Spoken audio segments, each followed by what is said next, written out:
रियासत कर्नाटक के रायचूर में police colony government Urdu higher primary school के ज़ेर एहतमाम उर्दू कलिका चैत्री के इक्तिसाबी मेले का इनेकाद अमल में आया। इस मौके पर मेहमानान खुसूसी की हैसियत से district institute of education training के प्रिंसिपल बशीर अहमद के नंदनूर, मुकामी सियासी रहनुमा चिन्नप्पा गौड़ा, साबिक RDA chairman Y Gopal Reddy, SDMC के सदर सैयद कैसर हुसैनी, कांग्रेस कायद Syed Ismail, government Urdu high school police colony के सदर मुदर्रिस मोहम्मद शबीरुल हक और दीगर ने शिरकत की। इस मौके पर district institute of education training के प्रिंसिपल बशीर अहमद के नंदनूर ने कहा कि कोविड वबा के दौरान तालीम के अलावा ज़िंदगी के सभी शोबे जात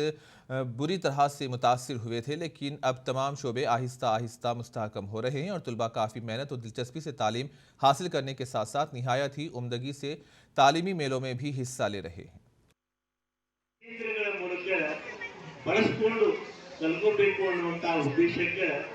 ಈ ಒಂದು ಕಾರ್ಯಕ್ರಮದ ಹಿನ್ನೆಲೆ ಇರುವುದರಿಂದ ಈ 2 ವರ್ಷದಿಂದ ಕೋವಿಡ್ ಕಾರಣಕ್ಕಾಗಿ ಎಷ್ಟು ಅವಧಿಯಲ್ಲಿ ಶಾಲೆಗಳು ನಡೀಬೇಕಾಗಿತ್ತು,